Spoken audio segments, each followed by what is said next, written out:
O governo Macron considera fundamental a reforma da Previdência, é assim que ele a defende, para reduzir os crescentes gastos públicos com o sistema de aposentadorias, o sistema de pensões, já que a tendência atual do mercado de trabalho combinaria precarização dos contratos e queda relativa das contribuições com o aumento da expectativa de vida dos franceses. Haveria outras alternativas para resolver esse problema aparentemente real, que atinge praticamente todos os países capitalistas, incluindo o Brasil? Com a palavra, Mônica Bruckmann. Breno, os analistas estão chegando a algumas conclusões interessantes, os analistas franceses, que essa reforma previdenciária de Macron, aprovada nas condições que a gente discutiu hoje, vai aumentar o desemprego numa faixa etária de 60 a 64 anos, que nesse momento é de ordem de 33%, e que é relativamente baixo se você compara a Alemanha ou Suécia, que estão acima de 59%, 61%. Essa ideia de que é insustentável porque a população está mais velha ou porque, enfim, as contribuições não são suficientes, os sindicatos estão propondo o seguinte: pequenos aumentos gradativos nas contribuições. Essa é uma solução extremamente viável. Se você considera que o governo está calculando que essa reforma vai render 17 bilhões de euros aos cofres para poder fazer a previdência sustentável na França, você contrapõe o argumento dos sindicatos de que pequenos aumentos gradativos nas contribuições vão ter um impacto ainda maior.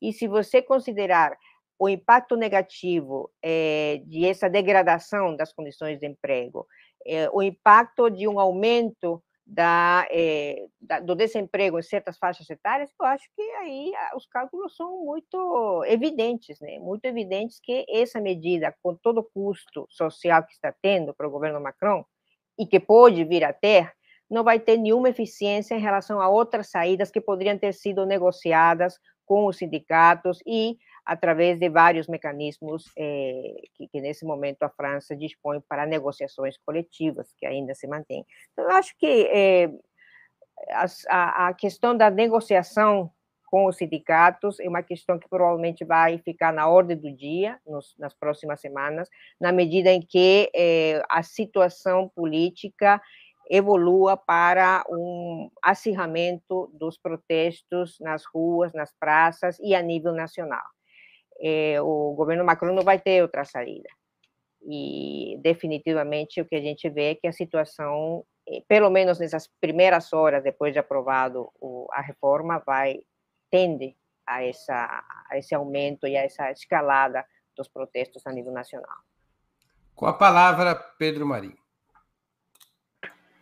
Bom, veja, primeiro, em relação a essa proposta do Macron em si, é bom recordar que quando ele apresenta essa proposta, ele tenta apresentar essa proposta como uma proposta, o tom geral da apresentação é de que era uma proposta justa, e se citou, inclusive, que alguns trabalhadores iriam se aposentar numa situação um pouco melhor, com salários um pouco melhores, e aí houve um esforço de analisar o projeto do Macron e se demonstrou que isso era falso. Isso ajudou também a criar essa revolta, porque explodiu na mídia isso, né?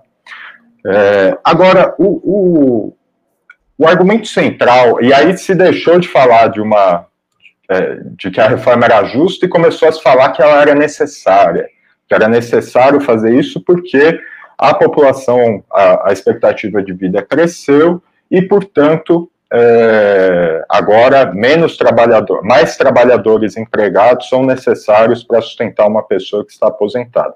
Esse argumento a gente vê no Brasil, vê no mundo todo, os liberais adoram esse argumento. No entanto, eles ignoram que a produtividade geral e a produtividade do trabalho também tendem ao crescimento. Não só Vejam, os franceses são mais... a hora de trabalho do francês é mais produtiva do que o do alemão, e é muito pouco menos produtiva que o do norte-americano, do estadunidense. Além disso, a gente tem justamente um aumento de produtividade por conta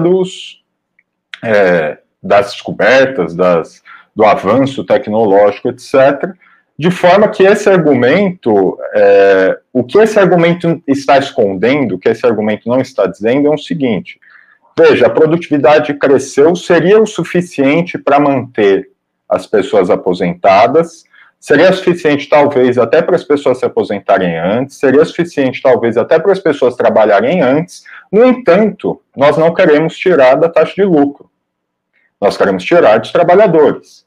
Esse é o ponto central. E esse é o ponto central no que está acontecendo também na França. E é aí que entra, talvez, o que remete àquela primeira pergunta e o que é mais interessante. Veja, um regime em que um presidente consegue decide na força da pena, decreta que os trabalhadores vão pagar por uma crise que tem solução se ele deixar, por exemplo, de tomar as medidas neoliberais que ele toma para beneficiar justamente os ricos, por excelência, isso não tem sentido nenhum em dizer que isso tem algum nível de democracia. E não só porque ele efetivamente usou o tal do 49.3, mas porque isso significa que os trabalhadores vão se aposentar mais tarde, alguns vão morrer antes de se aposentarem, e vão viver, como a Mônica também pontuou, muitos deles vão viver na pobreza na medida em que não vão conseguir empregos. E olha, Ilíada, com a palavra. Bom, primeiro que por trás desse argumento, que é sempre usado em todas as reformas da Previdência do mundo, de que a expectativa de vida está aumentando e, por isso, as pessoas podem trabalhar mais, quer dizer, além dos impactos que isso tem no caixa da Previdência, é possível que as pessoas são ativas, podem ser ativas por mais tempo, é de uma perversidade pelo seguinte: expectativa de vida é uma média. É uma média. E as classes mais altas, as elites econômicas, sociais, elas sempre têm uma expectativa de vida muito mais alta. Quando você tem quando a média se altera, significa que houve uma pequena melhoria na expectativa de vida da classe trabalhadora. E essa pequena expectativa de melhoria de vida da classe trabalhadora, que é bem abaixo da média, por razões óbvias, ela é comida pela Previdência, de tal sorte que a maioria dos trabalhadores é condenada a trabalhar até a morte, que é disso que se trata. Né? Quer dizer, você usa uma média, mas a maior parte dos trabalhadores não chegará lá. Essa é a primeira coisa. O outro argumento utilizado pelo Macron também é perverso pelo seguinte: ele diz que, isso é verdade, a idade mínima para aposentadoria na França é a menor ali da União Europeia. Então, isso é verdade e também é cruel. Ou seja, em vez de você ter um progresso nas condições sociais da União Europeia, você tem esse sistema no qual a concorrência leva a que a pior condição para o trabalhador seja usada como parâmetro. E sobre as alternativas, os sindicatos têm discutido muito isso, sindicatos franceses, e para além do que a Mônica já levantou, né, que é uma medida simples, óbvia, que é o aumento progressivo da contribuição, eles têm dito o seguinte: bom, se aumentar o emprego, aumenta a base de contribuição. Se aumentar o emprego público, se o Estado contratar mais, aumenta a base de contribuição. Se os salários aumentarem, aumenta a base de contribuição. E, além disso, é justo que haja um fundo público, porque se trata de uma questão de seguridade social. E esse fundo poderia ser formado com aumento dos impostos sobre os mais ricos e aumento dos impostos sobre os dividendos. E eu trago essa discussão aqui porque, né, ela também reflete sobre os nossos debates internos. Sobre os dividendos, porque a distribuição de dividendos, né, por conta dessa farra financeira, que virou o sistema internacional, a distribuição assim à farta, e a taxação é baixa. Então, você poderia taxar mais, dizem os sindicatos franceses, poderia taxar mais, criar um fundo e, lá na frente, quando o problema se manifestasse, porque de fato não é um problema orçamentário atual, você criaria compensações. Então, de fato, há alternativas e há, como também os sindicatos têm dito, a decisão é política. Fazer ou não fazer a reforma é uma decisão política, não tem nada de imperativo econômico. Muito bem. Você me permite fazer uma ponderação? Opa, desculpa.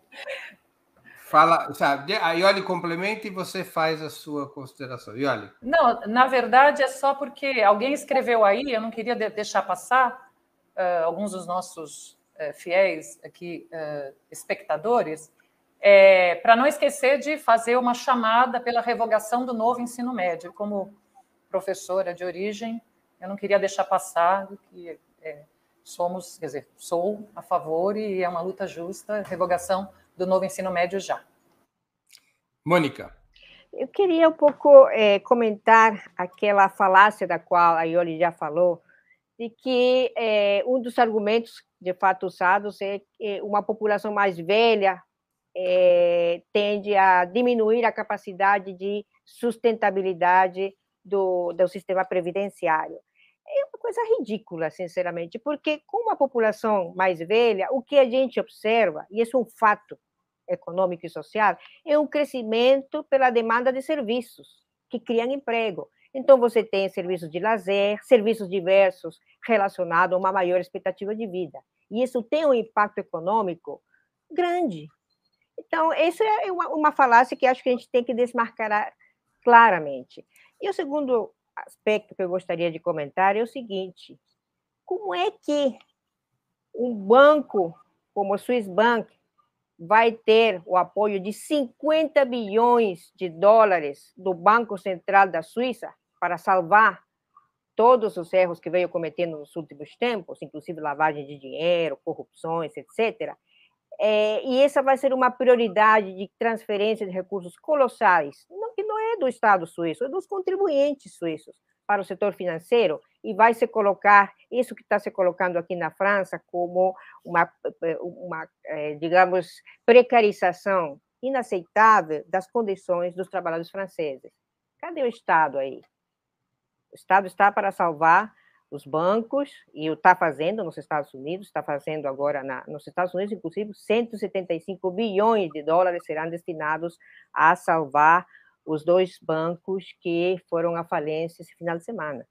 Então, eu acho que isso faz parte da hipocrisia de um sistema que não tem mais condições de oferecer bem-estar à população. Nunca teve e agora menos que nunca. Eu acho que essas questões têm que ser analisadas com bastante, digamos, objetividade.